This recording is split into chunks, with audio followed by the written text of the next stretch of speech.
come once again to discuss things.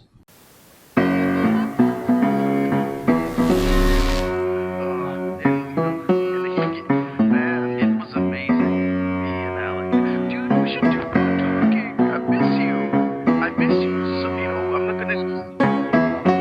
I am romantically and intellectually in love with Alex. But that doesn't mean I don't miss him. Anyway, you guys mind if we get started right away? Let's do it.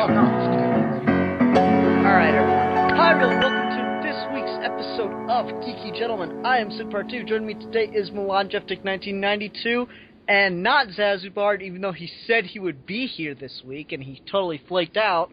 Fuck you, Bill. And not Zazubard, Esplin 227. Today's Hi. topic is fuck Zazubar. That's all we're talking about. How much we hate Zazubar. Yeah, he's the 21st century Mr. Mangla. What? I don't even know what that was a reference to. The Nazis. It's the Nazi Why side. not Hitler?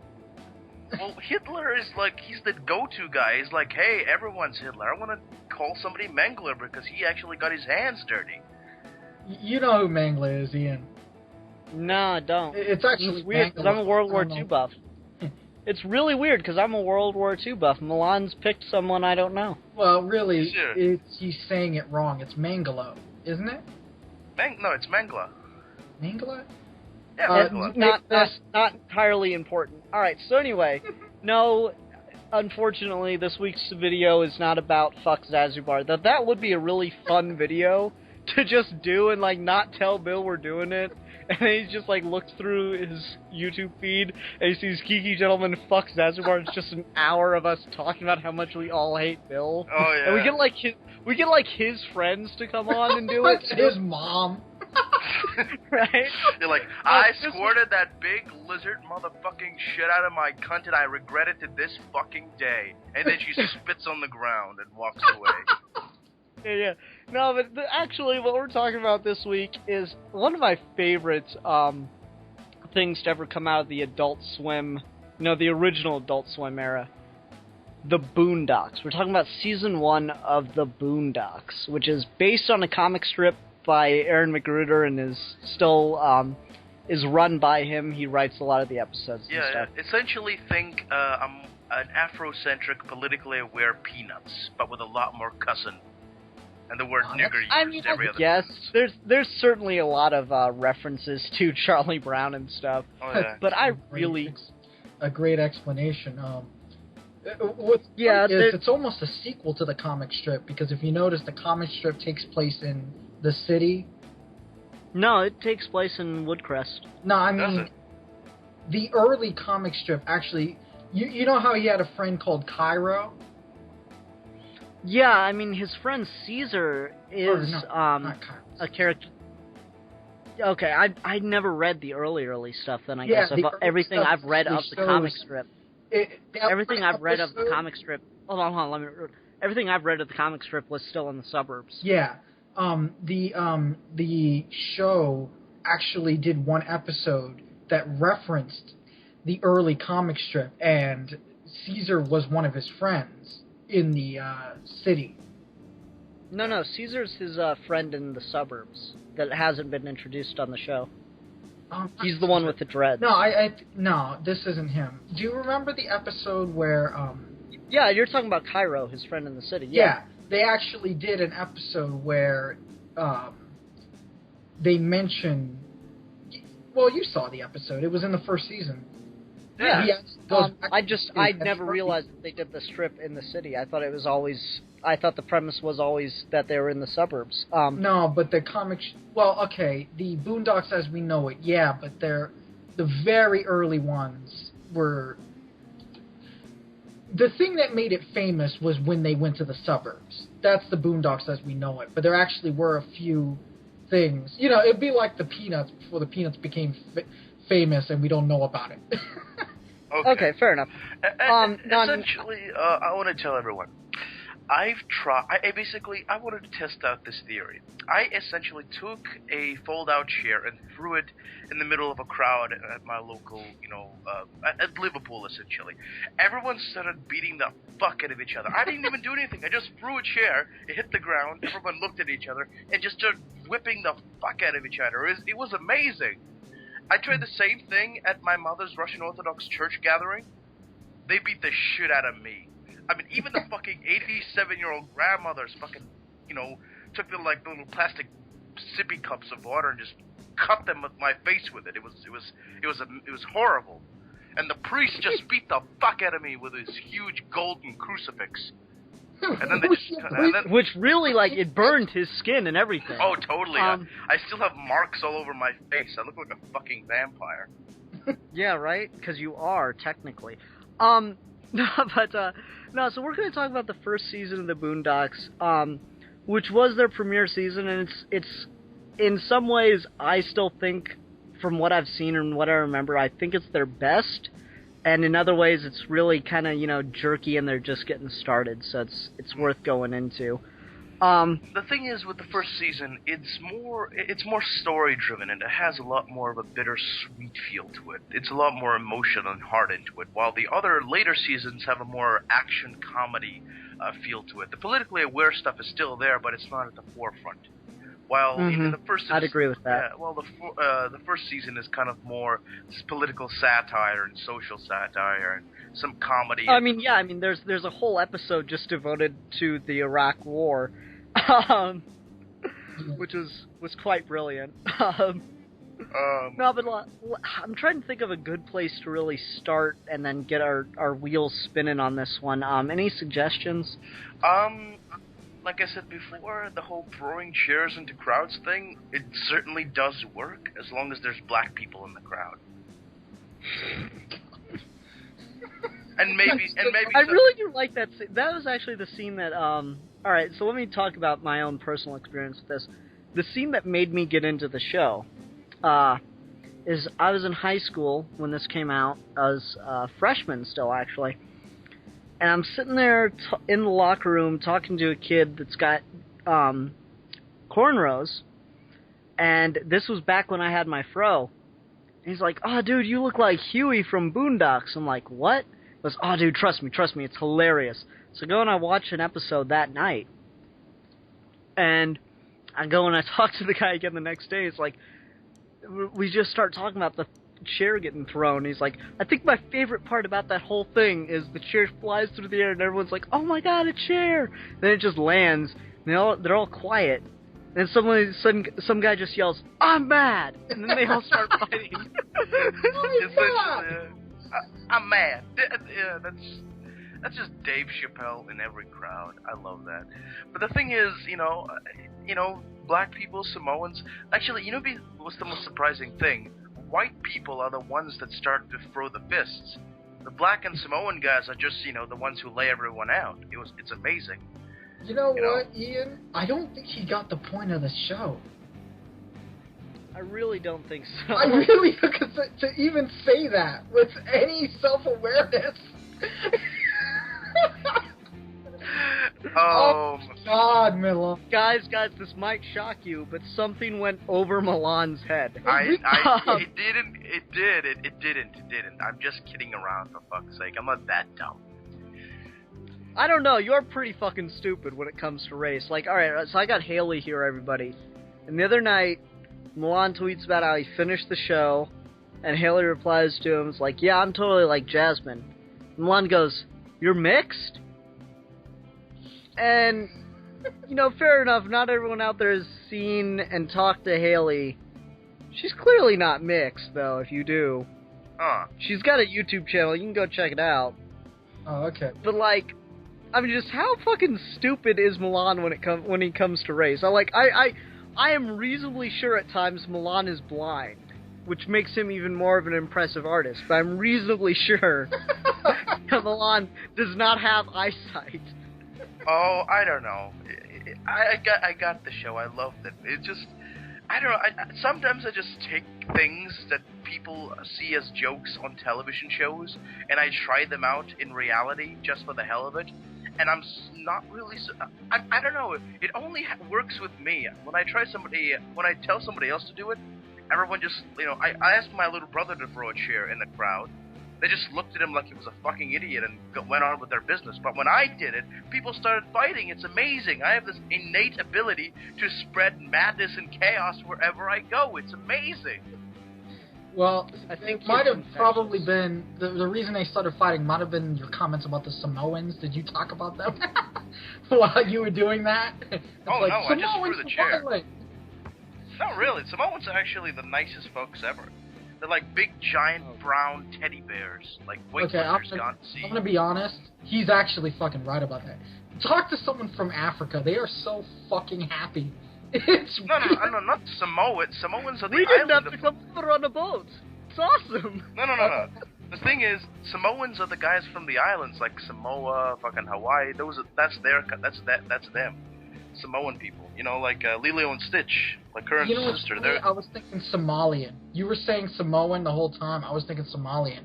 Which begs the question, why the fuck are you talking about Samoans? This is the Boondocks. I don't know. Because Milan doesn't understand race, so he just loops black people and Samoans together in one. No, I don't. I know the difference. Ones are, lean and yummy. The others are vast and delicious. Okay then, anyway. So let's try to actually take this beyond Milan's madness, if at all conceivably possible. So like, Alec, you've been kind of quiet besides just trying to mediate Milan here.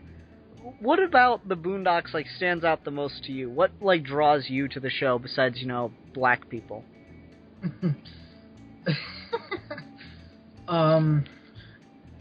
It's almost hard to explain. The absolute irreverentness of it. I have never seen a show that is so frank about race.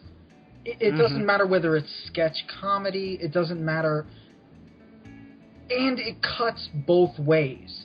Any show that is that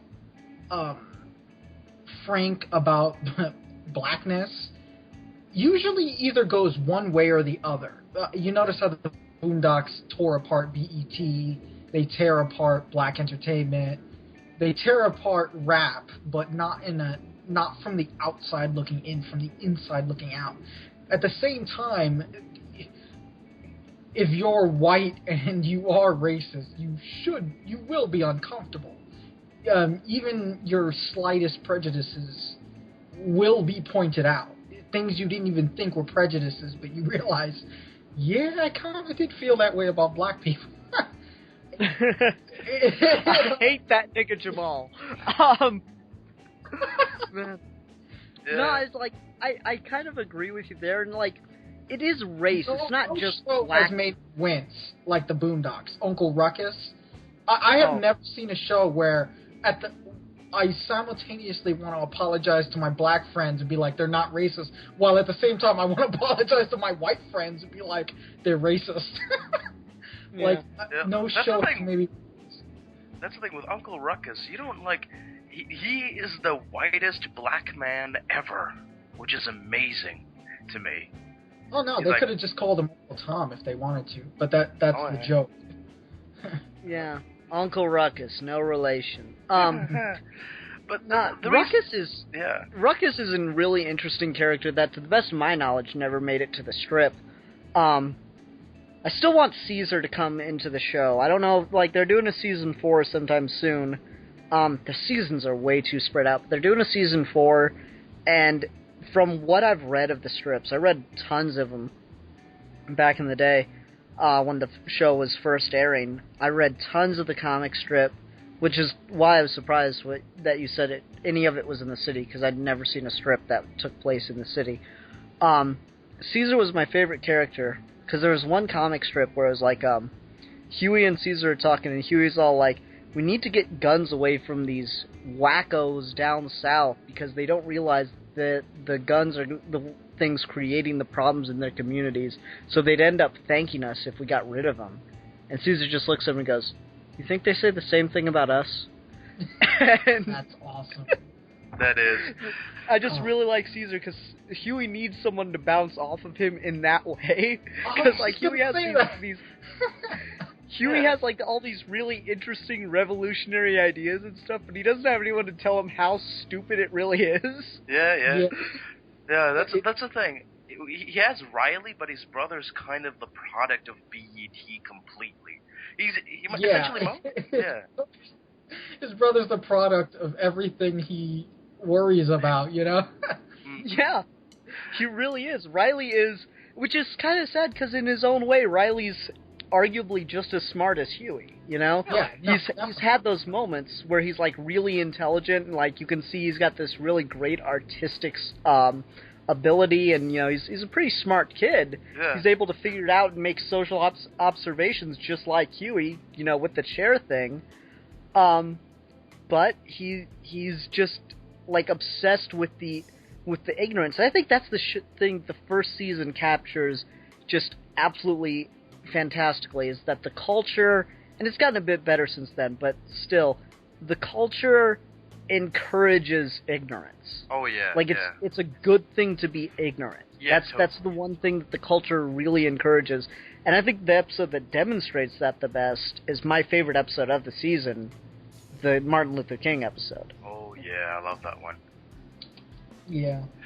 And the thing with that, like with Riley, it's just I know this won't surprise anyone at all, but my little brother really reminded me when he was younger. Reminded me of Riley. Just the sheer amount I just wanted to backhand the little bastard. Not the whole acting like a black kid, but just being like an irreverent little cunt.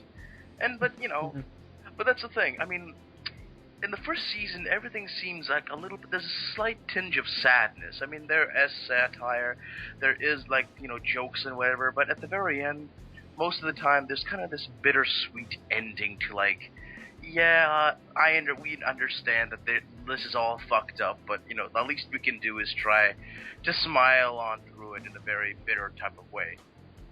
What's funny is how do I say this? I can only speak from the perspective I understand, and half my family's black, and you know what? That is actually kind of how we handle it.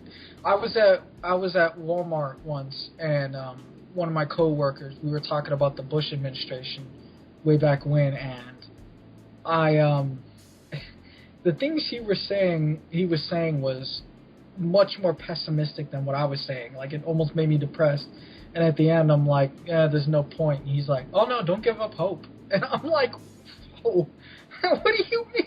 The things you've just been saying were terrible. And he's like, nah, man, you never stop fighting. And I'm like, oh, shit. And Obama. No, Obama hadn't been elected yet. I know, I'm just saying. Weird like, how... He's just like, no, you got to understand, there's this guy, he's going to change everything. His name's Barack Obama. Yeah, that's the thing.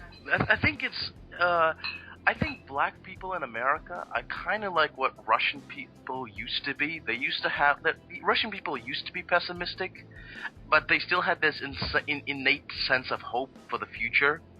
And then that there is no now hope. Now there is nothing but depressing, just overwhelming, just this sterility and hope in Russia. And now it's like I look back at black people now. Is this how black people think? Oh, you are so cute and full of hope. Soon it will be extinguished. Okay. But it's America. It's a land of candy and marshmallow men. So I'm sure everything will turn out all right. It's America, of course. Well, I think it's interesting that we're talking so much about like the kind of bittersweet nature of it, but so much of the show is just inherently quotable moment to moment. And it's not like it's quotable and it's funny, and it's not like the moments that you quote and throw out are very far in between. I mean, the show opens with Huey, telling the white people the truth, and he wakes up from the dream and his granddad slaps him, and he's like, "You were having the dream where you made the white people riot, weren't you?" I was telling the truth. How many times have I got to tell you? You better not even dream of telling the white man the truth. I'm going to go find me a white man lied to him right now. It's my favorite Robert moment. It's like, you better lie like me. I'm going to find me a white person and lie to him right now. Yeah, it's like there's all these really funny moments, and they're not that far apart, but there's something within the show itself that makes it still sad, even though you have all this really great comedy. Yeah. And, like, some comedy is so well written, and I like how many of the gags are, like, just so ridiculous. Like, the episode where they go to Moe's funeral, back when they go back to Chicago. Oh, yeah. And they're in the lawyer's office, and they play the tape of Moe. And he tells Robert, "I want you to speak at my funeral." And Robert gets up and starts freaking out. And the guys on the tape is like, "Now, Robert, sit down. Sit down. Calm down, Robert." Like, he knew every reaction that Robert was going to have after he was dead. Yeah. But that's the thing. There's a lot of really good comedy like that. I just find it really funny. Yeah. I also, in that episode, they did a really kind of cute skewering of, like, those kids who want to be like the revolutionaries but aren't smart enough to be so, and so they think if they garb themselves in this, cheap, prefabricated freaking, African culture, then that would make them kind of, hey, I'm a revolutionary, I'm in touch with my roots. Chewbacca was a Wookiee. Exactly. Chewbacca was a Wookiee, because that's what you were left with. Chewbacca was. Yeah, and then Robert's all like, "Moe thought I was deep, but the truth is I'm not." Huey, say something deep. What? I ain't got all day, boy. Say something deep right now. And then Huey goes through his little speech thing, and the kid's just like, Didn't rhyme.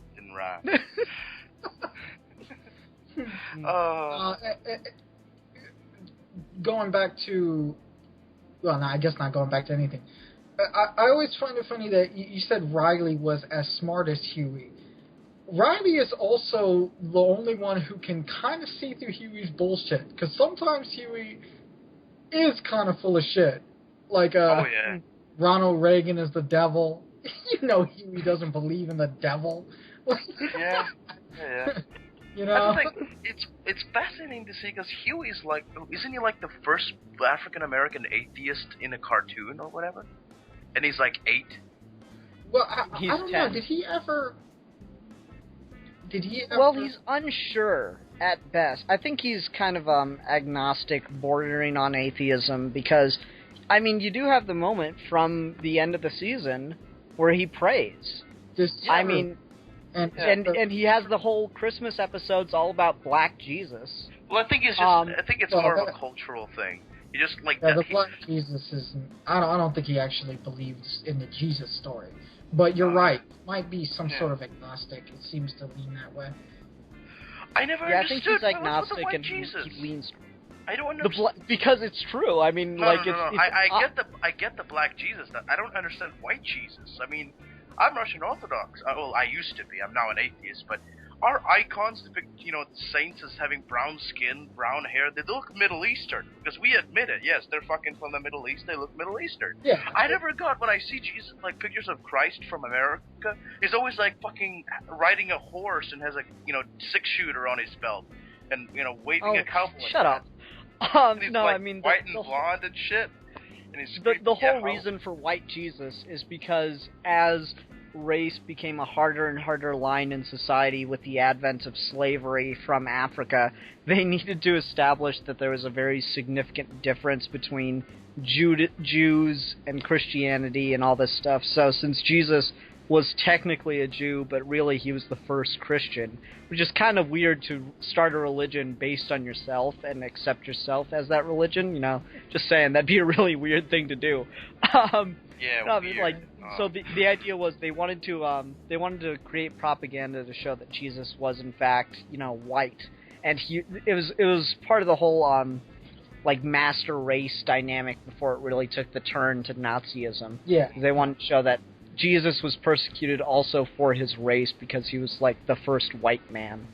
Really? That was part of it. The first white man. That is so weird. Yeah. But the thing Christians and I mean, you could look at race realists now. There's a huge victim complex. Everyone's trying the white genocide. What I don't understand is white genocide. When did that happen? It happened. Wait, you don't know about that? Where the race realists say that it's a secret genocide by mixing the races so that there are no white people. What I don't get is... I thought that was just a love for brown pussy. I thought that was just a love for brown pussy. Yeah, exactly. My question is, if you have someone who's 50% white, whatever that means, and 50% black, whatever that means, aren't they still white and black? But no, they're just black. That's what the white genocide is. They're saying... No, they're black until they succeed. Then they're mixed. Yeah, exactly. It's Wanda Sykes had that really good joke. Yeah, which like... The more successful Tiger Woods became, the less black he was, and then when he started to get in trouble, black golf player Tiger Woods. That's exactly what happened too. Oh my God! He became Asian, then he became white. It's like, what the fuck? I always thought his wife smacked the black right off him at the very end, because then that's when he started apologizing. But anyway, goodness, what was I gonna say? Oh yeah, I always thought this whole white Jesus thing was kind of different cultures kind of taking in this foreign deity into their own culture, like how the Celts did it. That's part of it. Yeah, too. yeah. I mean, that's like, part of yeah. It. That's the I thing. mean, that's why Christmas is in December too. Yeah. So that's part. It's not all just one reason. It's a conglomeration of shit. Yeah, But let's get back to the show. Like, I really like that Black Jesus is such a big deal to Huey, though, to the point where it's his artistic vision to have Black Jesus. Well, what's great is he was a black samurai Jesus. Like, nah, dude, I really want to see that fucking play, don't really you? do. With Denzel Washington and music by Quincy Jones and shit. Mm. Don't look at Quincy Jones. Quincy Jones ain't gonna help you. Quincy Jones. Oh my God. You know, it's funny. I'm just fascinated. I'm fascinated by black people to the point where I'm gonna have mixed kids, and I don't mean that as like a condescending way. I don't know, like, I guess just like I'm gonna tell you the story when I first saw my first black person. It was when I was a little kid in my... This is going to go so wrong. Oh so no, fast. trust me, it's cute. When I remember seeing my first black person. I remember it was in some bombed out freaking park or building. It was just like, debris everywhere, and things were like. My mom basically took me, and she took me into this field, to this bombed out building or whatever, and there was this black African guy sitting there, like proper African, and I was like maybe like 6 or 5, I don't know how old I was, pretty young. And I looked up at him, and I was holding my mom's hand, and she's talking to him, and he took some, and so they were just like friends or whatever. And I go, Mama, why is that man made of chocolate? And I'm like, oh God. And she's like, okay, he's from Africa, Milan. And I go, don't send him to Africa, he will melt. And then it was like, the guy just thought I was adorable. He gave me a candy. I was like, yay. But that point, did he break off one of his fingers and hand it to? No. He gave me no. It was like the most ridiculous Scrubs sketch they ever did, where JD imagined that he was the Candy Man and that everything in his office was made out of candy, including Turk. So he just ripped off Turk's hand and started eating it because he was made of chocolate. And Turk was like, "How am I supposed to type?" I don't know. No, once he gave me that candy cane, I'm like, I love black people forever now. You give me chocolate, I'll die for you. That's how you stop racism. Give people chocolate. Arm black people with candy. Exactly. No, but alright. So let's go round robin here. I already said mine's the Martin Luther King episode. What are your guys' favorite episodes of the season? Probably the blind nigga samurai. The blind nigga samurai? It shows how much Huey could get up his own ass. He just assumed that the guy was... He obviously had a heightened sense of hearing. That's my friend Andrew and I watched the Boondocks together, many times, because I actually own them on DVD, but I wanted to watch them since they're on Netflix. I wanted to see the Netflix version, which is basically just the on-air version for whatever reason.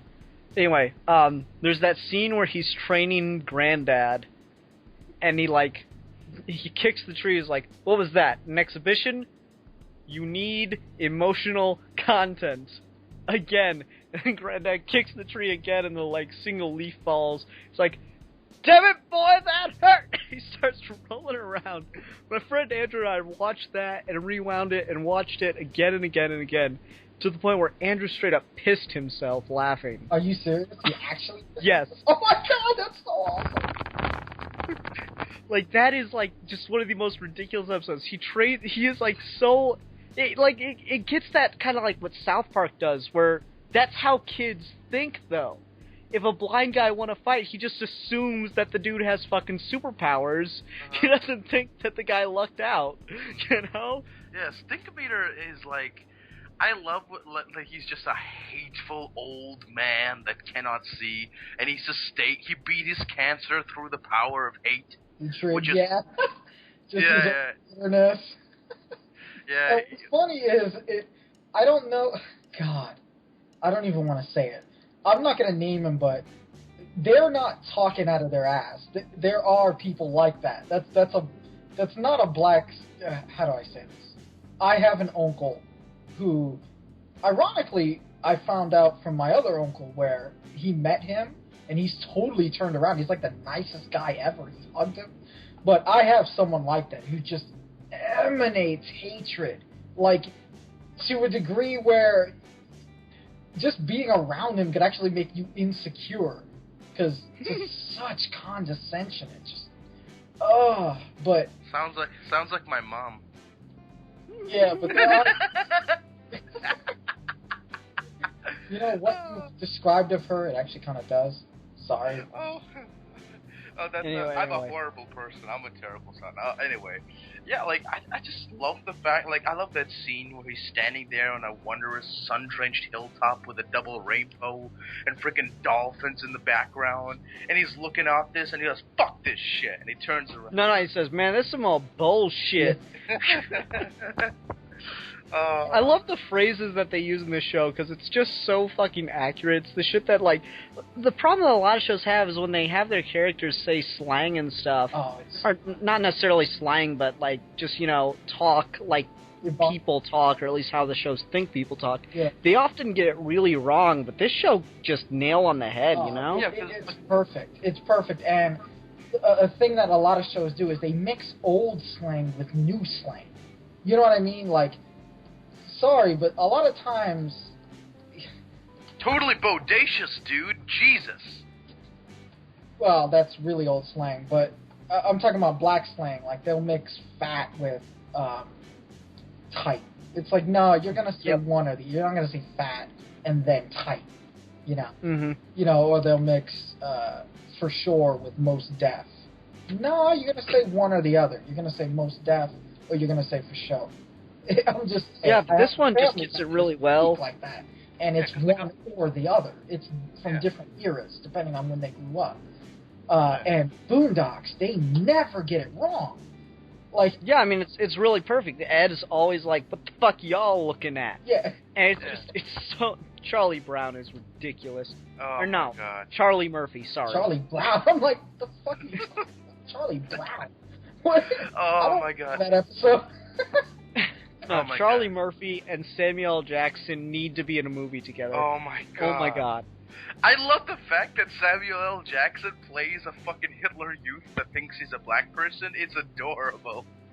He's not a Hitler Youth. Well, no, he looks like a Hitler Youth, blonde hair, blue eyes, tall, white boy. I never got the advent. What? What the fuck are you even saying anymore? No, he plays the guy with the gun. What's his name? I know he plays the guy with the gun, but since when is just being tall, white, and having blonde hair and blue eyes make you a Hitler Youth? I'm not saying Milan meant Aryan. Aryan, that's the one. It's just that Milan doesn't know how to talk with words.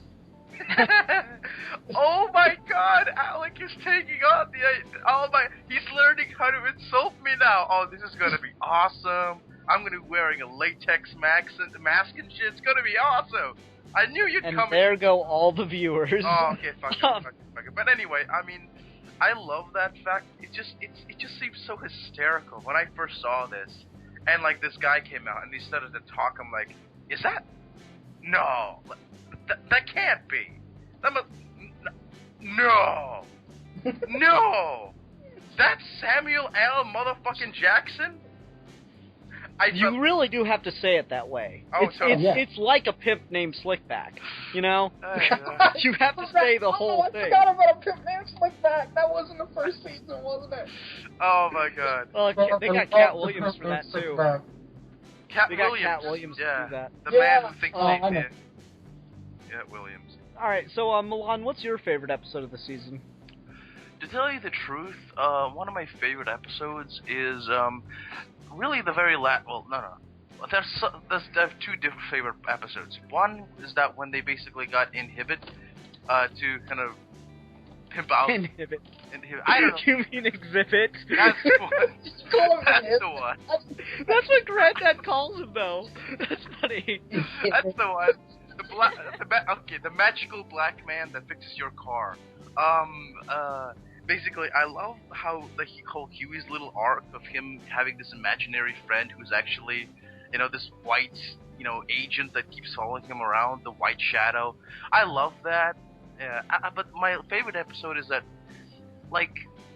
anything with him and Jasmine is just so adorable, and I'm really kind of sad they dropped that after the first season. Because they have this cute little ain't they adorable dynamic. But my favorite episode is the last one, where basically, Uncle Ruckus, starts his black hate ministry and smacks the shit out of all the brown people. Which, what I like about that episode is that what Ruckus is preaching is Mormonism, right off the book. Oh, totally, yeah, There's totally. But strong Mormon undertones where they're talking about it. Yeah. But totally, my favorite part is, basically, the whole episode is one of my favorite, but my favorite parts are partly that scene where the guy gets convicted, that Huey goes and explains what happened. This Russian guy, dressed up like a 18th century nobleman, shot this guy, exclaimed it was him, signed paperwork, was filmed and all this shit. Just this mountain of evidence, and this, little black guy sitting, in the Black Panther's room just doing paperwork. He's like, oh, he didn't even see what happens. The cops come in and beat the shit out of him. I'm like, that is so tragic. But you can see. You can say this. Sorry, 1 second. You can say this, that a Russian guy that got Ilya, whatever his name was, Russian name. You can say that a Russian guy will admit that he did something. It's not his fault that the police were racist. But my favorite scene was basically Stewie just kind of breaking down and that whole lead up to the execution, and he was just praying, saying, I don't know who I'm praying to, just help my friend, and that was kind of that's the thing, that's the pinnacle of the bittersweetness of the season, because this is the payoff. Through all of the season, everyone there was this kind of this bittersweet endings, but this one is it's still kind of bittersweet. But the sweetness overweighs the bitter. Yeah, I mean, I really like that. It's actually, the lightning does help, but it's Huey's leap of faith in blackmailing the governor about his gay lover that actually pays off and gets the same execution. That for me, that episode is a bit more bitter because I know the actual case they're talking about, and I don't know if you've seen my videos, but I don't want to go into detail, but that cut. Yeah. They're talking about the Travis Davis case where there's so much evidence that he clearly wasn't the one who did that crime. And I understand Huey's vulnerability right there. The just overwhelming sense of injustice. And that episode really got me. And I almost felt envious of Huey because I would never break down and pray. Even if it was one of my family members, just because it's just not in my nature. You know what I mean? And it's how do I say it? I envied him in that moment that he could do that. Well, he was 10 or something, so. Yeah, that's another thing. He was a kid. Which brings me around to Jasmine. is it just me, or how do I say this? Huey, his interactions with Jasmine, it almost seems like he doesn't want to get too close to her because there's something in her that he wishes he still had. A sort of naivete about the world. Well, like, one of the interesting things about Jasmine is she's naive, and they only allude to it once, which is weird because the show is almost in canon with the comic strip, and I'm pretty sure the comic strip ended when the show began, but that might be the reason for it. The first episode, not the first episode, one of the first times you see Jasmine is the episode where Tom gets arrested, and it's the only time they really allude to it where she's talking about the terror alert level. Like, in the continuity of the comic strip, Jasmine spent 3 months locked inside her room after 9/11. Because she was that, like, afraid of terrorist attack and stuff. Shit. So I'm not sure, like, maybe Huey sees the paranoia that he had, but he just sees, like, himself reacting in a completely different way than what he does at this point.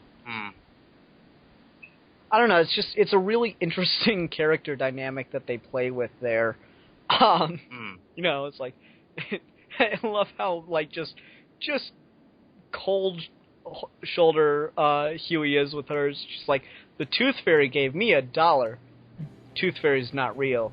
Then how did I get $1? I don't know, it's probably your parents. They both have knowledge of you losing a tooth, financial funds, and the access to your room.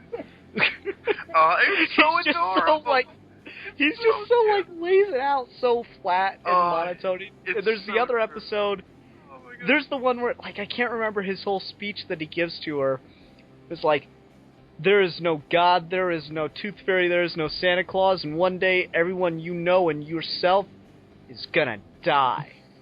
And she just starts to cry. Oh my God, I love it because it's so adorable. It's like, oh, that kind of thing. If I ever have a daughter, I want it to be Jasmine. Just like, aww. And I mean that in all ways. You know she won't though, because you're Milan. Milan, I'm pretty sure you're, like, not allowed to have kids because... No. Imagine what my kids would be like. Like, they will come out and be immediately emotionally scarred for life. No. Just from, like, the sheer negativity and insanity exposed in the process of pregnancy. Like, that's the thing. I want... You know that theory that if, like, you play, like, classical music to your children, like, while they're in the womb, they'll be like a genius? If there are any pregnant women listening to this show right now, turn it off. Because your child could have fetal Milan syndrome. But that's the thing. I want a little mixed girl as a daughter. And I want to marry a black lady. Clementine. I mean, it's like, for God's sake, it's just... do you really think my children... Like, I know I have poisonous genes laced with madness and schizophrenia. But come on, I mean, it can't be that bad. I mean, at least one of my children can be not insane and a criminal. I mean, the poisonous... I don't think they'll be criminal. I just think they'll be damaged. Emotionally damaged goods. Come on, careful about describing children as goods, but okay. Well, there's that phrase, damaged goods. That expression is meant to be used that way. You've never heard that expression? Like, you know, talking about someone calls themselves damaged goods? Yeah, I know, but, whatever. Don't worry about it. Anyway. The original expression was usually meant to talk about women and... Oh, yeah, but no, it's taken on a new term for the emotional context I've found. I've heard it used in the emotional context several times. Nah, you're right. I love the fact that this, was this before Afro Samurai or after? Before. Really? Season 1? Yeah. Alright, I didn't know, like... With Samuel L. Jackson? Yeah, Samuel, like, because the art style is, like, so cool, and they kind of allude to it later in the newer seasons. Well, actually, even in the first season, they have the whole Huey Samurai thing going on. And I'm like... I love the scenes where Huey gets to, like, fight. There are two really good fight scenes with Huey. One's with him and Riley in the hallway about, you're not going to Ed's house. And the other one is versus the black nigga samurai. Oh, yeah. And him versus Bushido Brown. What's good, nigga? What's really good? I don't get that. What is good? What's good? Tell me. It's slang, Milan. It's slang. Explain it to me in extreme detail. I must know. You can't explain slang. You just yeah. have to understand. It's like, explain Chinese to me in extreme It doesn't work that. What do you mean, explain it? It's You need to experience it and understand it. Okay. There's no explaining it. Okay. Like, I mean, we've gotten those in at work. We've gotten slang dictionaries.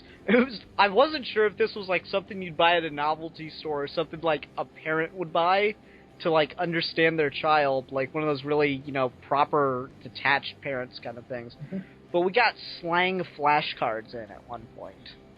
Really? Who I'm not there? shitting you. It was like flashcards, like the same kind of flashcards that you'd get to, like, learn French or Spanish or something. But it was to learn slang. Oh, that's awesome. Oh I my want god. that. I want that too.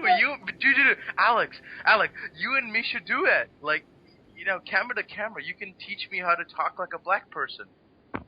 Dude, my mom is a Jap, not Japanese. What? That probably requires some explanation. Is this explanation going to be given in song? Welcome to Creation in the 21st Century. I'm your host, Dude, Carl what is Hall, that? founder That's I am. you. Creation That's Evidence. me? Oh, shit. Yeah. One of my computers... I'm sorry. The fuck? It's like, no. What was funny about that is Alec is all like, this requires some explanation, and then, like, a song starts to play, so I'm just like, is he gonna do a musical number right now? Oh my god.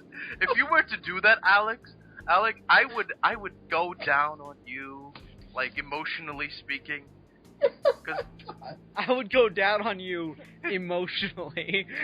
Oh, my God. That was oh my god. perfect. That was so good. Gosh, that was not intentional. I was... No, but go ahead. Go on, Alec. Go on. I don't remember what I was... Could you remind me what I was talking about?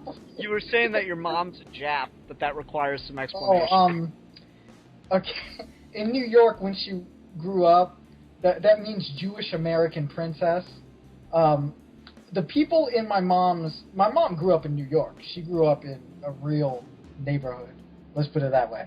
And, but she didn't understand slang. Like, it's almost unexplainable. She speaks perfectly to the point where I have trouble understanding slang if they don't speak, not the slang words, like, when they're not speaking English words, I have trouble understanding accents and stuff because, both my parents speak. My dad is Puerto Rican but speaks perfect English, and my mom's black but speaks perfect English.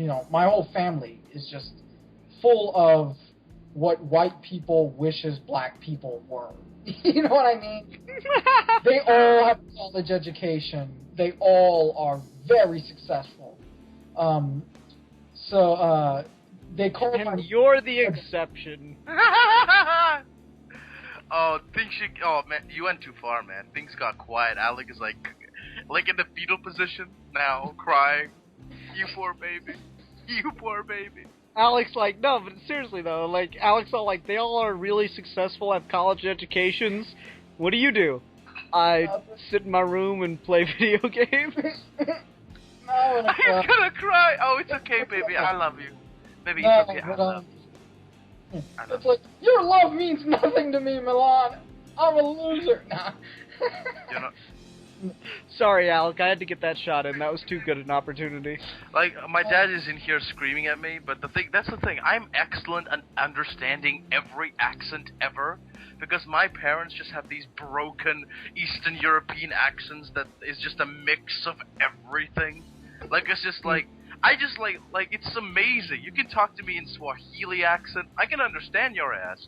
As long as there's some, interline of logic, I can comprehend what you're basically saying. It's amazing. Okay. All right. Anyway, let's get back to the show. I'm trying to think where we were. I'm sorry. That reminds me as to why I relate with Huey, because my family, like, my mom's side of the family is black. Like, they grew up in New York. You know what I mean? Mm-hmm. Like, but they're all like, I don't want to say they're all like Huey, but when Huey was talking about relating with other black, like, you see how he interacts, and I feel like that. Like, that is, he encapsulates exactly what an intellectual in the black community feels. You feel like you know that everyone around you is much smarter than they're acting. But again, the culture loves ignorance, and it's just so frustrating. It's like, what if you talk to me about something more interesting than what you're talking to me about? You know? You know? And, like, that's the thing. Huey will give those amazing speeches, like in the R. Kelly case. He gives this great speech that, like, tells everyone to wake the fuck up and realize what they're doing, and then Riley's just there, boo! Hey, you with the afro! Shut up! Turn the music back on! And then just everyone sides with Riley because of that, because Riley is the voice that embraces the ignorance, even though he's smarter than it. And it's brilliant. Like, Huey's just trying to be this example for his brother and trying to keep a hold of him. That's why he doesn't want him to hang out with Ed and Jin. Ed and Rummy. But just real quick, Ed and Rummy are, like, possibly my favorite parodies of George Bush and Donald Rumsfeld. Oh, no, they're perfect. That is, they are that. You gotta like, Ed's got the, like, I didn't get it when I was a kid, or I didn't get it when it was first airing. It took me a while, a couple watches before I finally, because I was stupid, I don't know. But, like, with Ed's got the giant W on his chest, and he's just, like, meandering around, doesn't know what the fuck he's doing, and Jin has, like, all these amazing plans, or he thinks they're good plans, but he doesn't think them through all the way. And it's like, damn, they put people at the back door. They really covered their bases. You planned things bad. It wasn't a bad plan, it was an unknown unknown. He straight up quotes for himself. There are known knowns, then there are unknown unknowns. No, there are known knowns, then there are known unknowns. But they're also unknown unknowns, things that we don't know that we don't know. And the logic there is true, and it is perfect, but it's not a good explanation for why you're fucking up. It really isn't. It's more of a philosophical argument. It's like, you're in command of our military. That should not be the argument you're using. You know what I mean? Meanwhile, Ed just, like, keeps getting away with everything because he's supposed to be good, so everyone just assumes he is. It's just like, the fuck y'all looking at? No. Kia, bitch!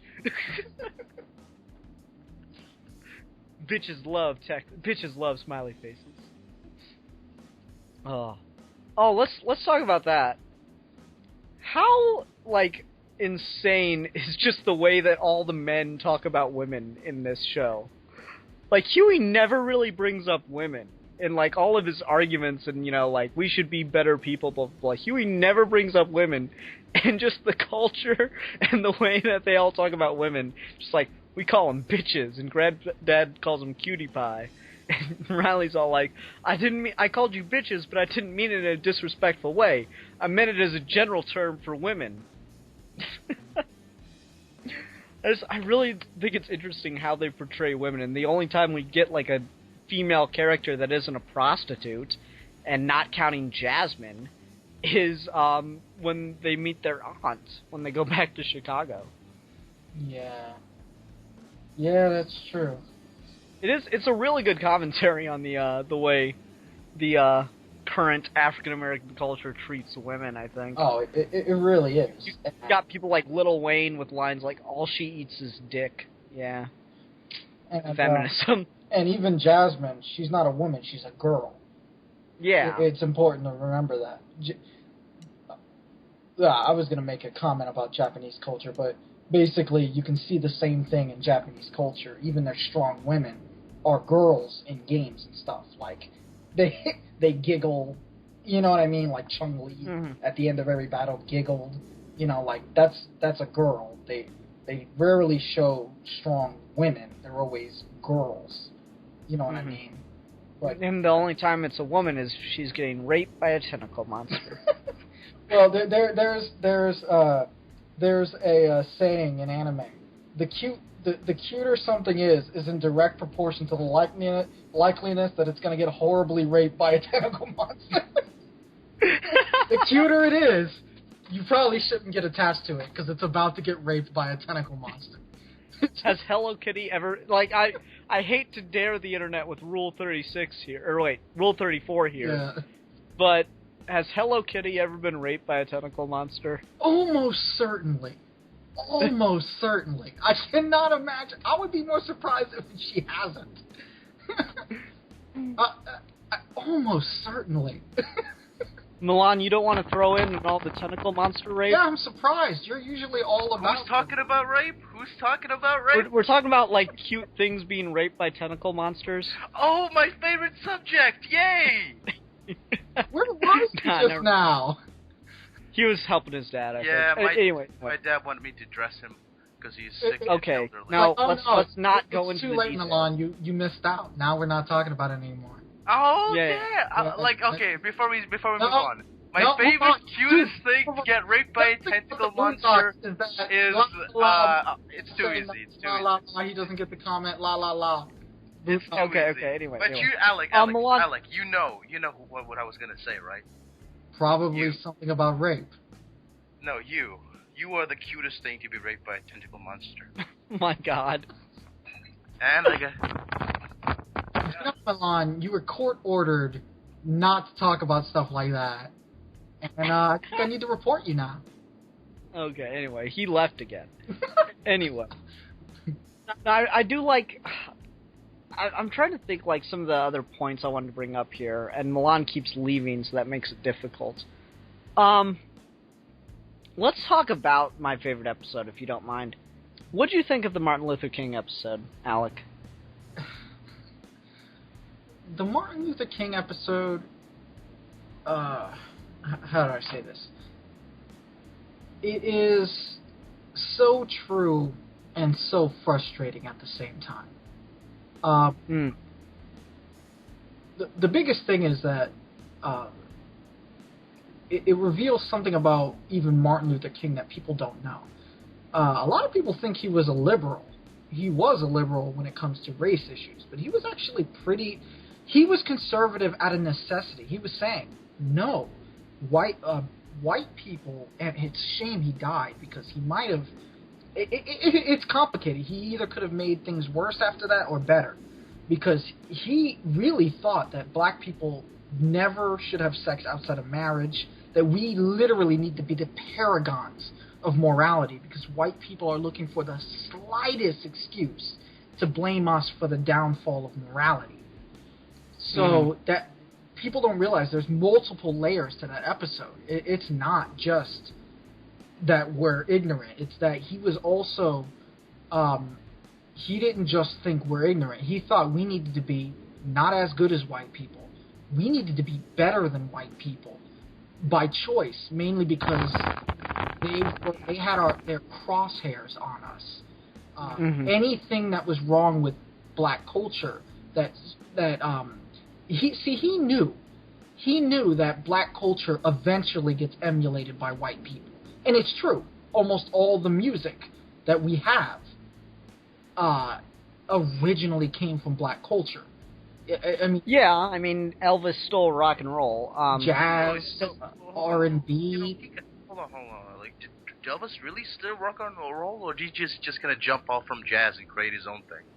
No. See, what it was is the song Elvis did that's really considered the first rock and roll song was originally a God, I can't believe it. Muddy Waters was originally a Muddy Waters song that he did on a record with a bunch of black musicians, but when he did it, the genre was called slave records. Yeah. So Elvis just did the exact same thing, and he performed it just like a black person did. He performed it just like Muddy Waters used to perform, but because he was white, it was suddenly accepted. Yeah. So Elvis stole rock. It's just And you know what? I don't even... How do I say it? I don't blame Elvis. I won't say he stole it. I'm going to say that there's a reason I say white culture stole it, because Elvis was just one man. For all... Yeah, no, it's much more impactful to say Elvis stole it than white culture, because then it sounds like you're apologizing. Mm-hmm. Yeah.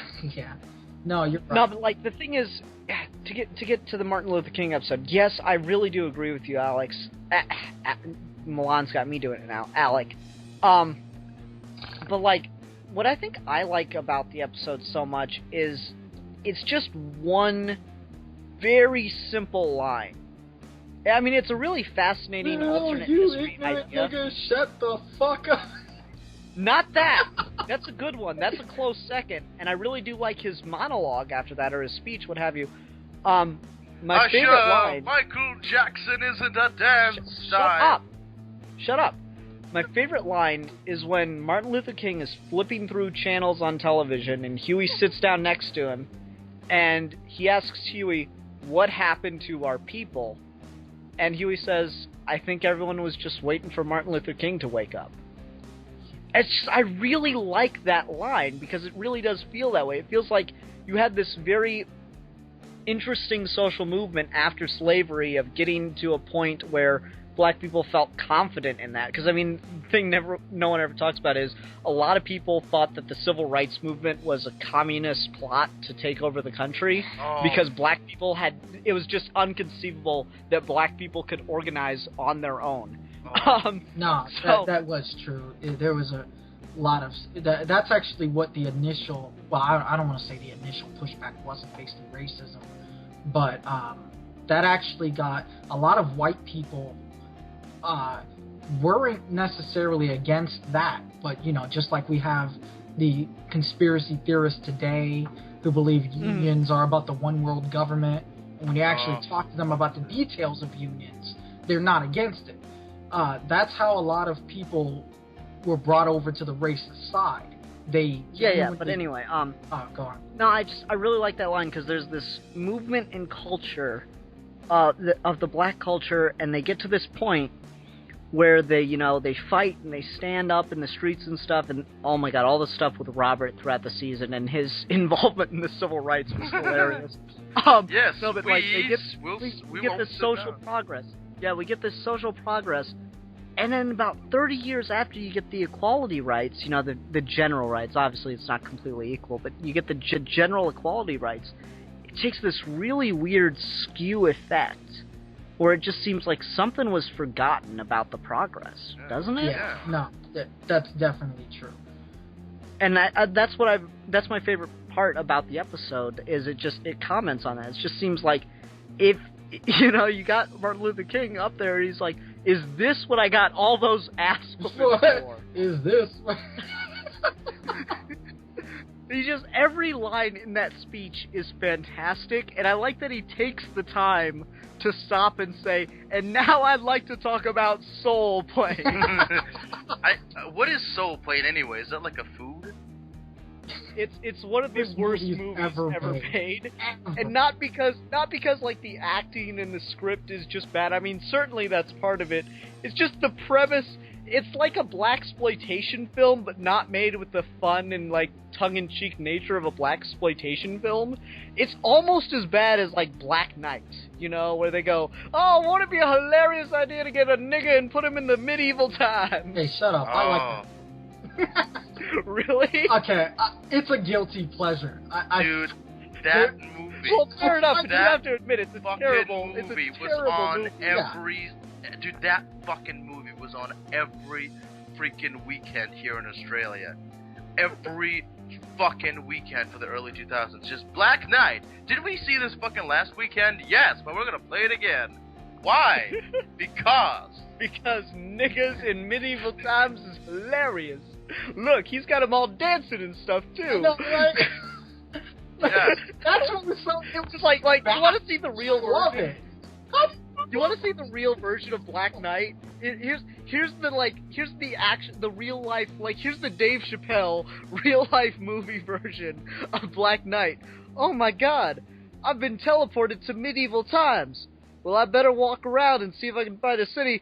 Hang that nigga right now! That's the real-life version of Black Knight. Nah, nah, but that is true. Oh, man. Yeah, but, like, I love all that he takes the time. Like, black entertainment television is the worst thing, and then, like, you know, he leaves and goes to Canada, and you see Huey's dream kind of unfold, where Oprah's president. all the NBA players decide to boycott the games until there's a full troop withdrawal, and then it's like, the guy that founded BET has made a formal apology to the African-American community for all the wrongs he has done to them. Yeah. Oh my god. Like, I never got, like, black entertainment television. Is that really all so bad?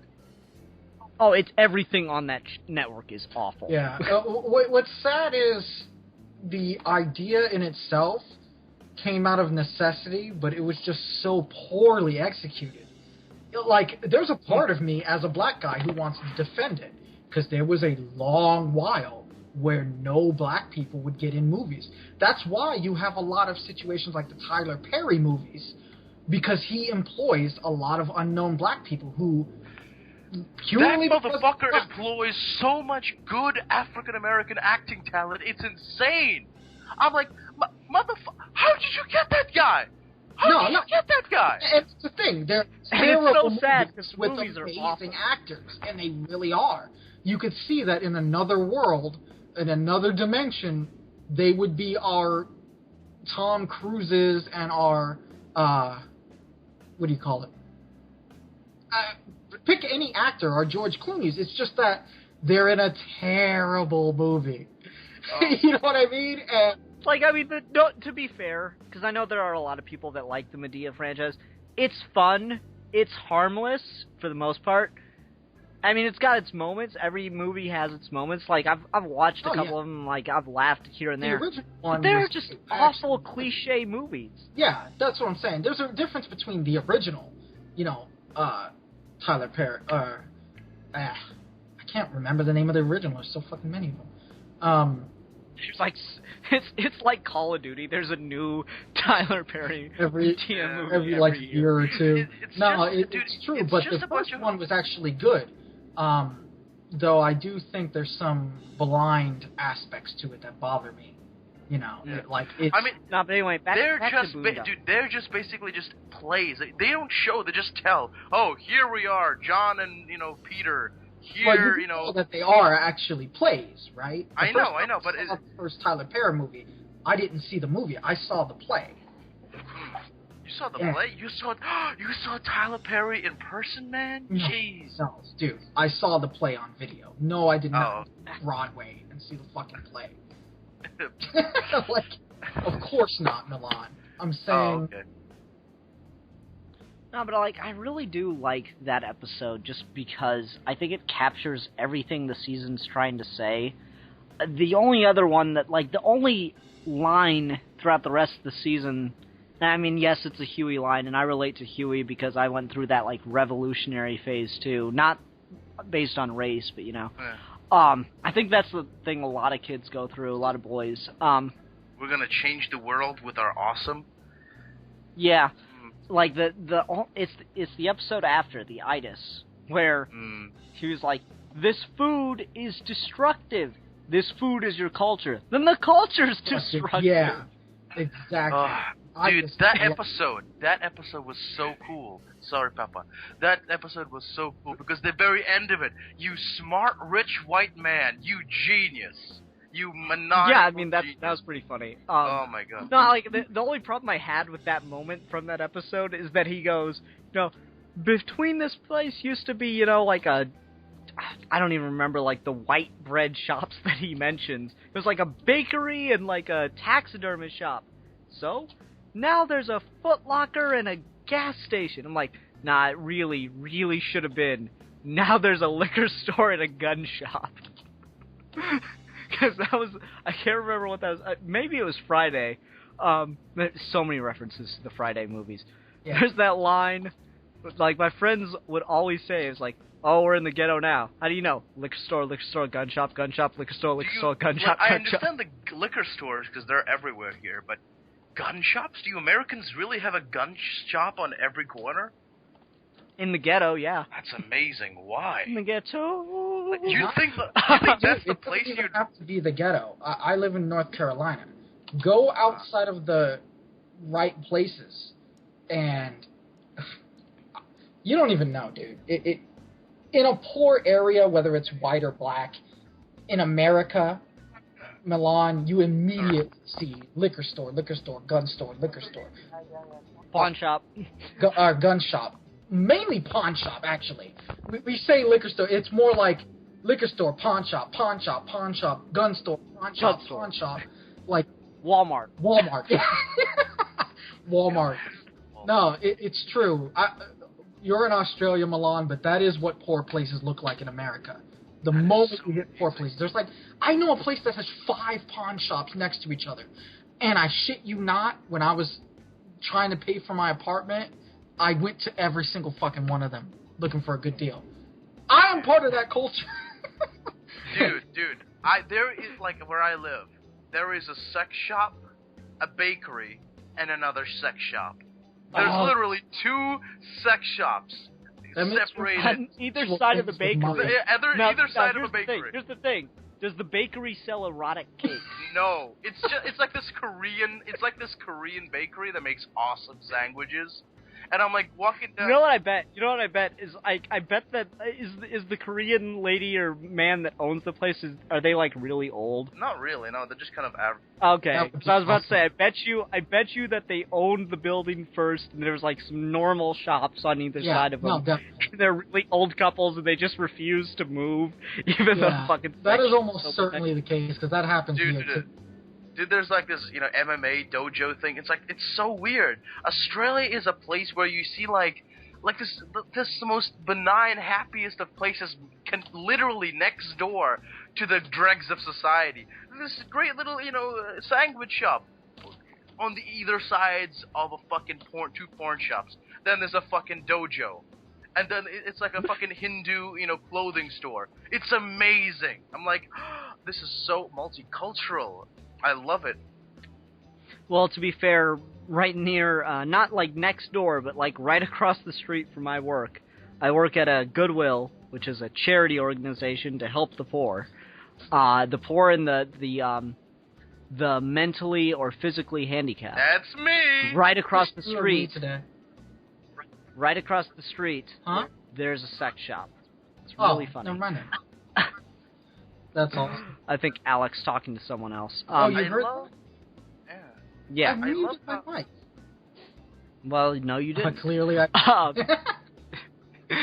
well, clearly that's not what happened. I love just how the show is, like the first season in general, is so skewering of everybody. No one is spared. Everyone gets a spike up their ass. It's amazing. But the thing is... Yeah, even the, like, the one reference to the Mexicans. Like, everyone here is fired. Sir, senor, we fired too. Not the Mexicans. I'm half Mexican. Not the illegal Mexicans. Yole! I love that. And I love the fact that the Mexican is like, oh, I took a class. I am educated. Right. I love that. I love that guy. Yeah, I love that guy was... Yeah. No, I really like all this stuff they do with race and, obviously race, but just with just social and political commentary in general. Okay. Like, the episode that parodies the Iraq War, like, it's so on the nose, too. It's like, no, you see the weapon.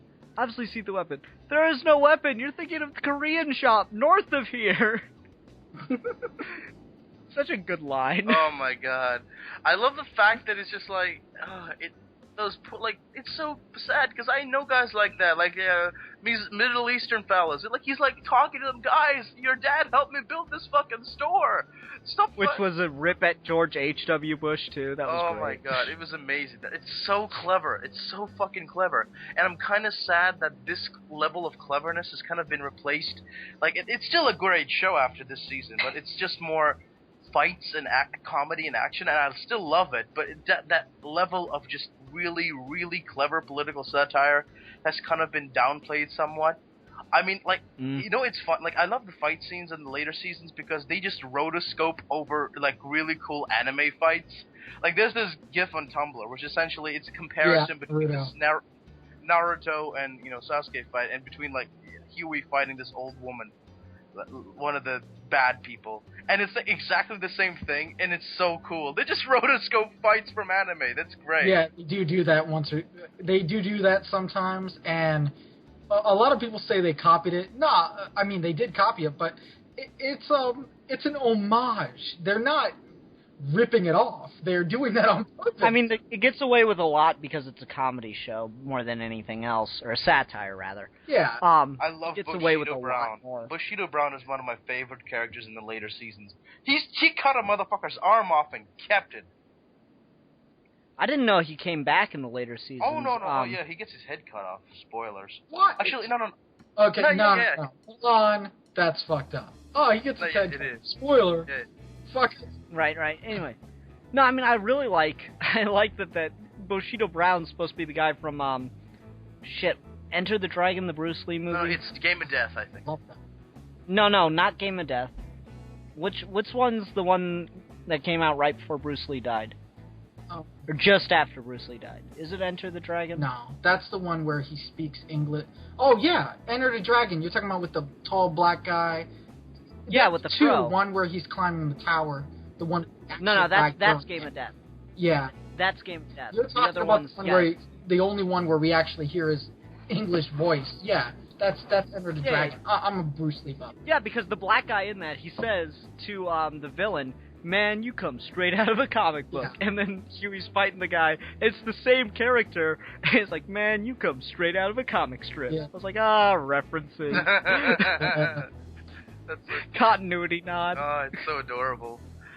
That's the thing, like, I'm kind of sad, like, I'm not gonna say it's as bad as Dragon Ball Z, but I'm like, it's sad that the other characters don't get, like Jasmine and her mom gets a bit of a view, but the characters, the stuff that was set up in the first season is just kind of unceremoniously dropped in the later ones. Like that whole Huey and Jasmine thing was just like, oh, that's so adorable. Now it's just like, oh, it's just a thing. But you know what? Well, like, I'll have to rewatch them. I seem to remember them maintaining a relationship. Yeah, no, I disagree with you, Milan. There's a difference between just dropping it and not focusing as much on it. I think they still, like I said, I think, I don't know, maybe I'm reading too much into Huey because I relate with him too much. But again, I understand why Huey is not upset, but how he handles Jasmine. He would rather her get her cynicism from him than from the world, which she will. It's just a matter of time, and he knows it. I like how in denial Jasmine is sometimes, particularly in the episode with the pony and the lemonade. Oh my god. That's a proper black... Like, she has the making of a proper black woman right there. Alright, you're going a little far, Milan, but I'll allow it.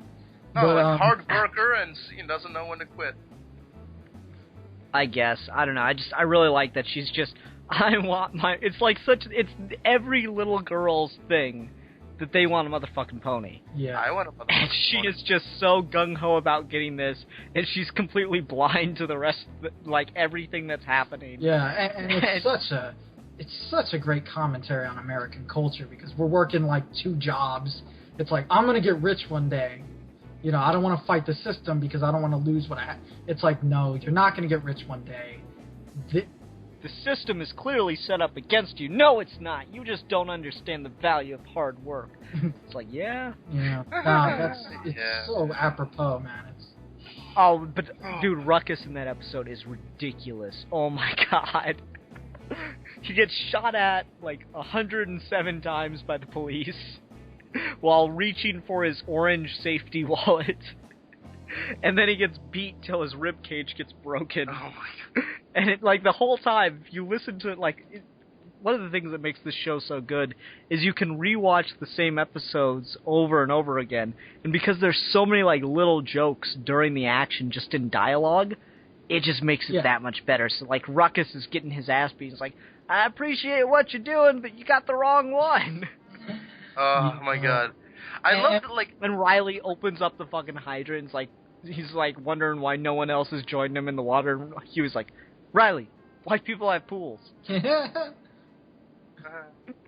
Oh my god, this is the thing. The whole Uncle Ruckus thing. I don't know what I was gonna say. I had something really interesting to say, and then I forgot about it because I was thinking of my dad. Fuck. Sorry. Let's talk about Uncle Ruckus though, because we talked about him a little bit, but let's get deeper into that character. Because besides him and I want to talk about him and Robert, and then I think we're about ready to wrap up. Okay, so Uncle Ruckus, clearly like the biggest character that they introduced in the show. Because like they introduced a lot of characters from the comic strip, and then they invented some new ones, but clearly Ruckus was the biggest new character. I don't know. I love Ruckus in his own way. Dude, did you know that? Dude, there is a live-action spin-off movie of Uncle Ruckus. I heard that they were raising money for it. Did they actually make it? I don't think they made it. I don't think they made enough money. Yeah, they wanted like a $200,000 budget, and they only got up to like $140,000 or something like that. Yeah, I heard they got like 125, something like that, and then they were just like, it's not enough. Because it wasn't just about the money. It was also, if they overshot it by like hundreds of thousands, then they know they have an audience for it. But the fact that they didn't doesn't just talk about the money. It shows that not enough people are interested. And the biggest thing about Uncle Ruckus is people don't actually know what he's a parody of. He's not just a parody of the old-fashioned Uncle Tom. He's a parody of the black people they bring on Fox News, who are literally there just to talk about how great white people are and how terrible black people are. There's legitimate criticism of black culture, like Huey, but a lot of... I always hesitate to say white people, because it's not really fair, but it's kind of hard. I'll say a lot... Say the man. Yeah. Say the man, because then we can talk about Undercover Brother. Yeah, well, hold up. A lot of times the man... not even the man. Other people who aren't necessarily racist, but they don't understand black culture, don't understand that there's a difference between legitimate criticism of black culture, like Huey, and illegitimate criticism of black culture, like Uncle Ruckus, who is a metaphor for the black culture specialist, you can't see, but I'm doing quotation marks, that they bring on Fox News. It's a real thing. And they're literally there to simply confirm everything white people want to believe about black culture and dispel any good thing about black culture, or just say, well, that was the past, they need to get over it, as if it's changed. No, there's still fucked up things in the world right now that, yeah, it hits white people too because it's more of a class thing, but you know what? It hits us harder, and it hits us in a way where there is no sympathy. It's not, and I don't say there's no sympathy, like, there's only sympathy when, I don't know. It's kind of hard to explain, but basically that is what Uncle Ruckus is. And it's a shame a lot of people don't see that, but the sad truth is Fox News is the most watched station, even from people who are not racist, because they're so ignorant. They don't know that Fox News isn't news. You know what I mean? They don't care enough about politics to know that. So yeah, I gotcha. The thing about Ruckus, though, is he has some quality about him, and I think this will be a good, after I get this out, it'll be a good way to transition to Granddad.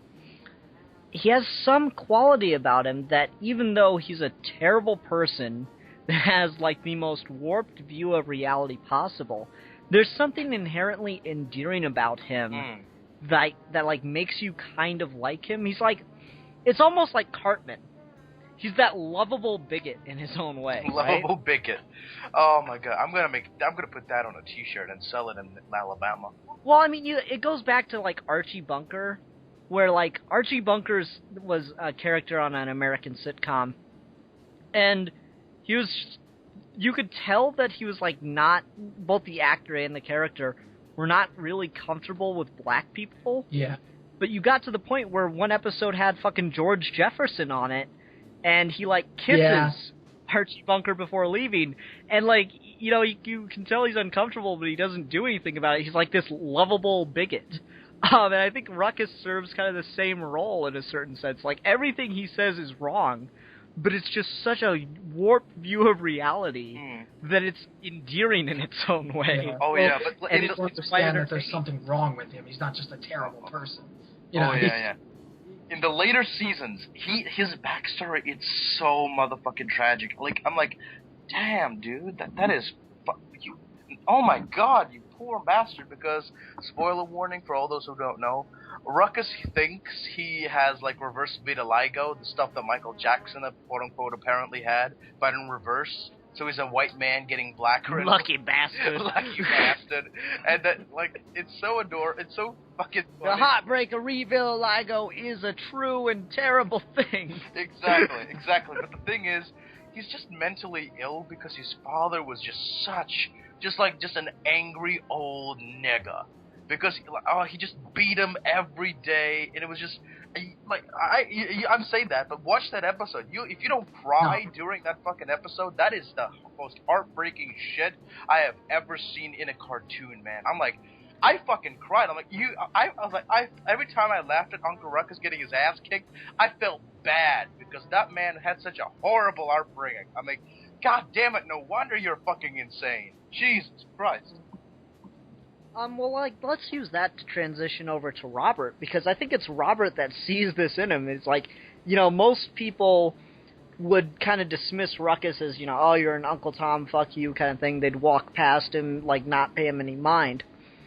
But Robert sees that there's something wrong with him and is just trying to, be around him and change him through exposure to a positive version of his culture. Yeah, and that's interesting because I'm glad you mentioned that, Uncle.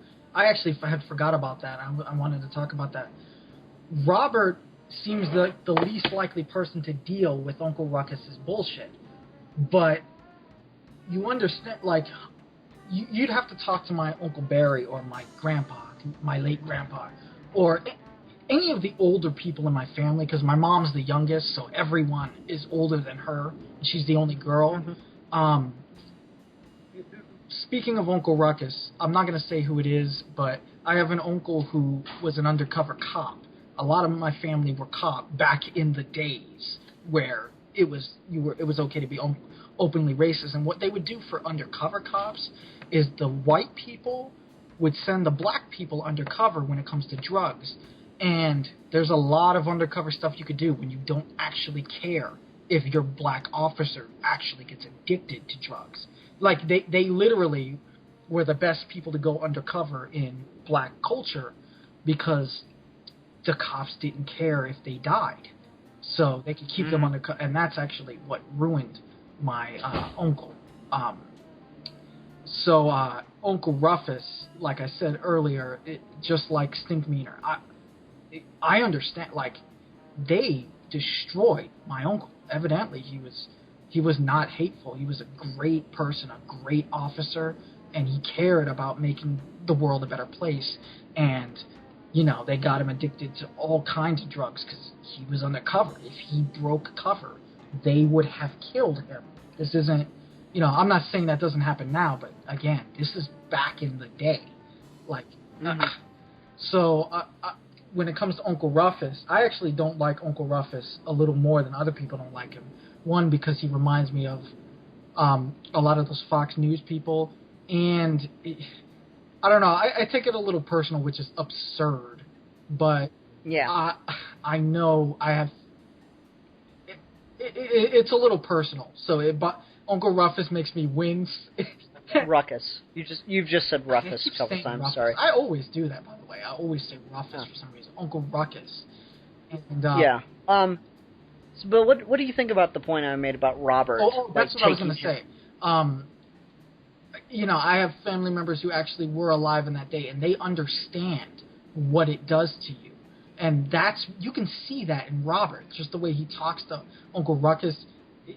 Uncle Ruckus annoys him, but he grew up in that time. He knows that was one way to survive, to buy into it, to believe it. Mm-hmm. And so you're right. I'm glad you mentioned that because Robert, you're right. He's just around Ruckus to try to give him a positive idea of it. But even so, Ruckus is also a example to Robert as to everything he doesn't want to be. Which he kind of like, it's this weird dynamic, because you can certainly make the argument that Robert, even after being this like exemplary, history-making kind of guy who never was able to make history because everyone kept forgetting about him, like even after being this history-making kind of guy, he just kind of gave up on that dream of being, a black hero, and just decided to kind of sell out and just go white. And that's why he moved into Woodcrest. He just moved to be with the white people, as it were. Yeah, it's true. And black culture didn't give him what he felt he was owed. So he's... And I mean, to be fair, they did really kind of fuck him over. I mean, even for the first episode, it's like, I had to go get my raincoat. Nigga, what you do? This nigga went to go get his raincoat. Who brings a raincoat to a damn protest? Bet you wish you had your raincoat right now.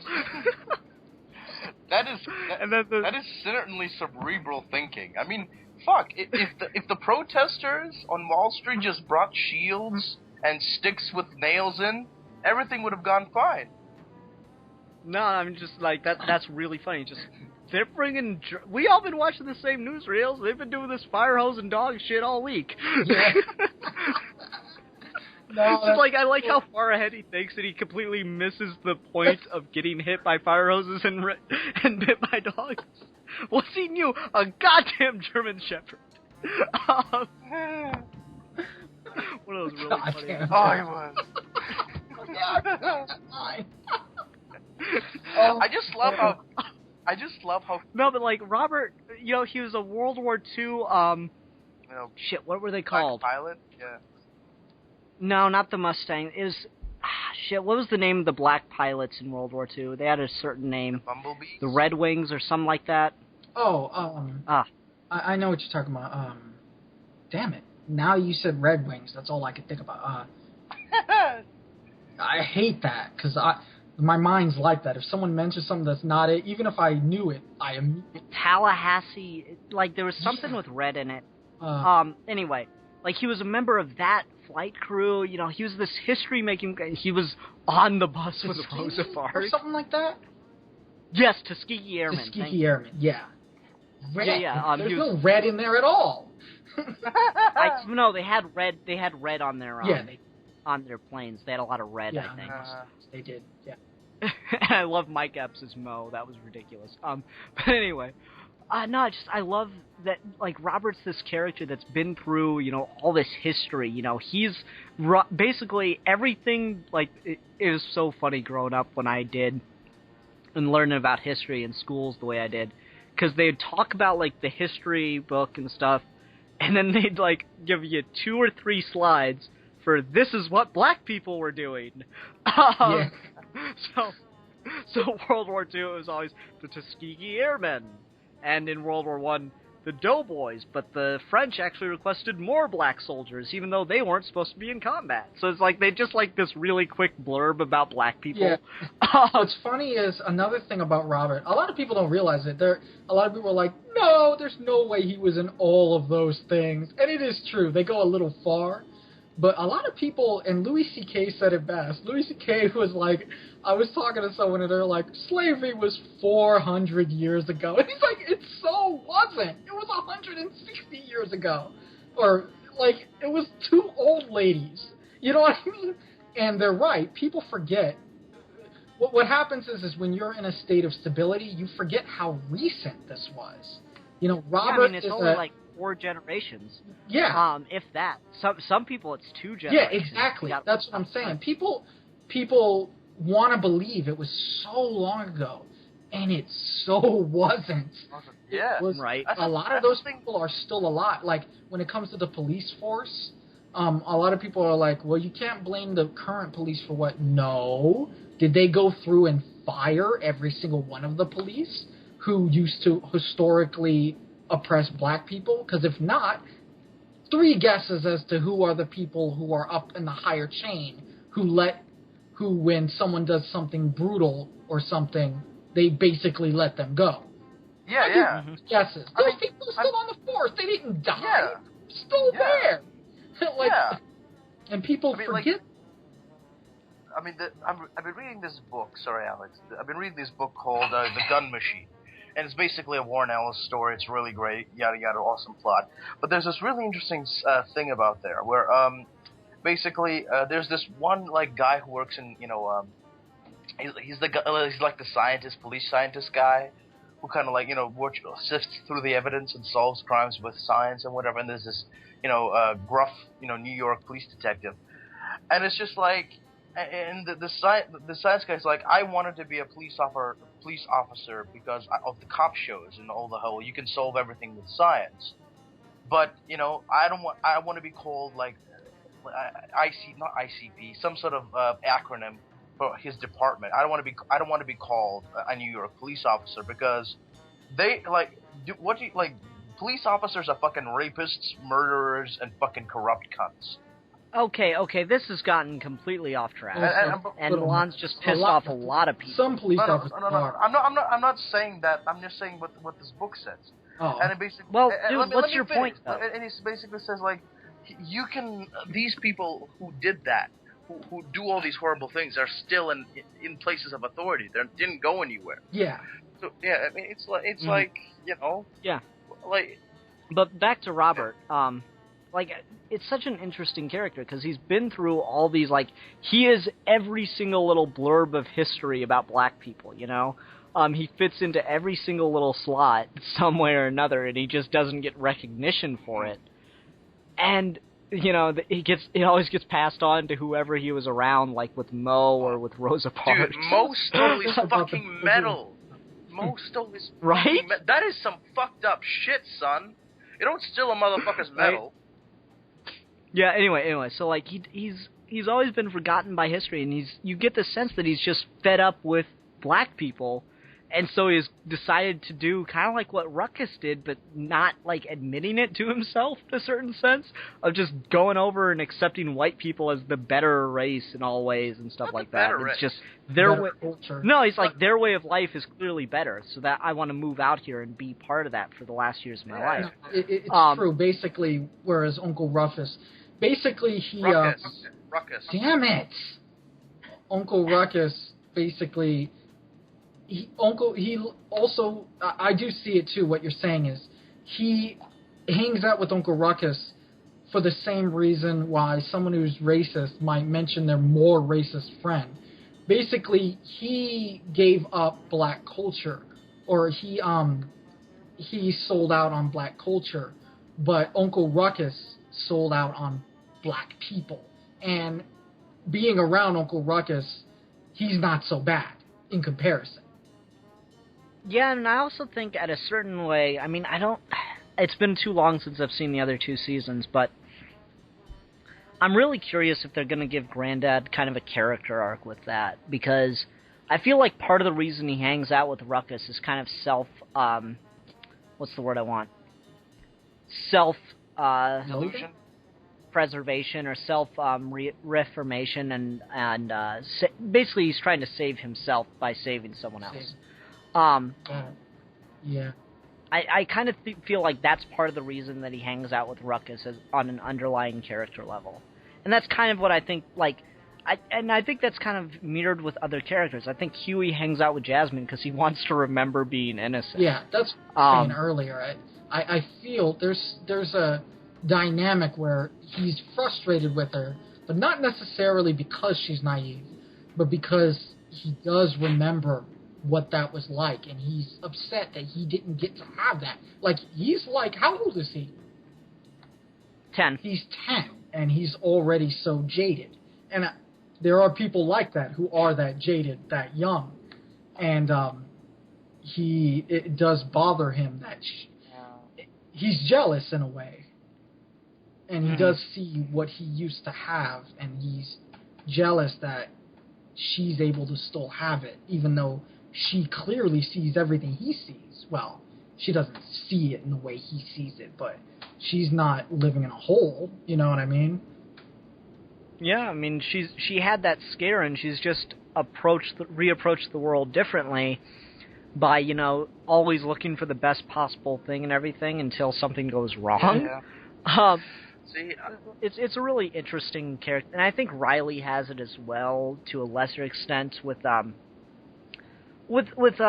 you know, like the rappers that he looks up to, because they always every time he meets a rapper, he gets so disillusioned with them because they're nowhere near as gangster as he wants them to be. They're really fucking morons. Riley is an example of the whole idolizing. On some level, you know you'll never have it, but it does feel good to imagine that you will. To be in the bitches, as Riley would put it. In the bitches. It's so cute. It's so adorable because Riley's all like, "I'm gonna have bitches, y'all," but he's like, he's still a little kid. He still doesn't know what that fucking means. He's like, "I'm gonna have bitches." He knows. Yes, like it's like a dog chasing cars. You wouldn't know what to do with one if he caught it. Exactly. He's a little kid. But the thing is, I sincerely do, you know, I really related with Huey, and I know everyone says that, but the thing is, with you guys, you were smart, and you were able to, you know, go through that. I just went completely insane. You know, it's true. You did go crazy. I did go, you know, literally schizophrenic, but I don't know. It's one of those things like when you're that young and you're that smart, it's like it can be detrimental because you're not fully developed to deal with all the shit that you comprehend, because it's just overwhelming. It's just fuck. Yeah, no, it really is, and like I said, I think that's one of the problems he has with Jasmine. She is also. What was I going to say? I was going to say something about what you just said. Fuck it. Can't. Alex, please forgive everyone. Alec may or may not have smoked before the broadcast of this episode of Geeky Gentlemen. Yeah. God, I wish I had. My weed guy got robbed at gunpoint, so he doesn't sell anymore, and I'm too much of a nerd to know even how to approach finding a new guy. I don't know. See, that's something that I've legitimately always wondered about. How do you, like, meet the guy that sells you illegal product? See, my little brother, has kind of become my, well, not dealer, but he knows the guy, and he's only, he's not even 18 yet, and I'm like, I tried that at a club once. I, went up to this person, I want to buy drugs. You got drugs? And he's like, nah, man, I don't even know you, and then he left. No, he just looked at me, and I got, took it out. I was taken out of the club. It was one of those hipster clubs. Like a really clean hipster club with, Asian, fake, statues everywhere. I just went up to this girl with, color in her hair. I'm like, I want to buy some drugs. Can I have some drugs? And she just looked at me and just ignored. Milan, I'll give you points for the very direct approach. and then I why do I feel like Milan just straight up walked into the club and then, that was the first person he saw and just went up to him? You have drugs? I want drugs.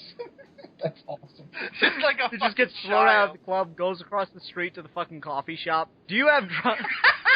Like a little fucking kid, go I want some drugs. You want some? Oh fuck. I don't know. That type of behavior is gonna get me shot one of these. Oh, I remember what I was gonna say about the smart thing. Quick digression. It turns out that a lot of people who get sucked into cults and stuff, a lot of people think they're stupid. That's actually not true. While they're a lot of times uneducated, a lot of people who get sucked into cults, if they personate, not if their family did and they just are related, a lot of them have a very high IQ, or at least higher than average. That's because they see something wrong with the world, but they don't have the education to know what that is. They know they're unhappy. They know that when they look around, something's wrong. The way people are acting is wrong. They see more than stupid people see. Or not stupid people, but average intelligence people. And that's actually why they're more susceptible to that. That's all right. Any final thoughts on Boondocks before we wrap up? Before we move on, it's one of those things that's just when you're that smart. Well, you're not really that smart, but that's the thing.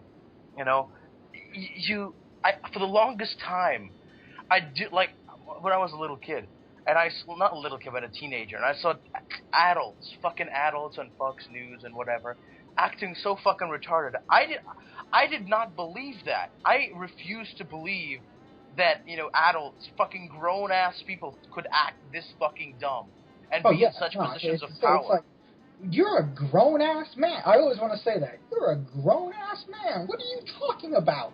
Exactly. You're a crazy person. You can't just go on television and lie. Yeah, exactly. I mean, like... All right. Anyway, final thoughts on Boondocks? Anyone want to throw in a final thought on here? I really... one more thing you wanted to bring up or anything like that? that? One of the best shows, or best cartoons I've seen. It really is amazing. I just wish it had a season every year and not every, 3 fucking years. It's one of those problems with the animation style. Yeah. Which is weird because, it's on Adult Swim, and besides the fight scenes, which don't get me wrong, fight scenes are great, but besides the fight scenes, there's nothing really about it that needs to be an anime style. So it's just one of those weird things. I think it's that's also a... there's a reason it's an anime style that also Black folks love themselves some anime. You gotta admit that. Kinda, yeah. But, okay. Anyway, I don't think it would have been nearly as successful if it wasn't an anime style. Yeah. Fair enough, but I don't know. I think that they could have gotten more out if they'd done it in a, if they basically just used the character designs from the comic strip and just animated those, that'd be cool. Yes. Anyway, Milan, you're trying to say something? One of the most intelligent and scathing cartoons I have ever seen. A cartoon that's so intelligent, yet at the same time so disregarding of political correctness and is smart about it and not just says bullshit for bullshit's sake. One of the best things I've seen in a long, long, long time, and I'm really kind of terrified that there will never be another season, which terrifies me and hurts me so much.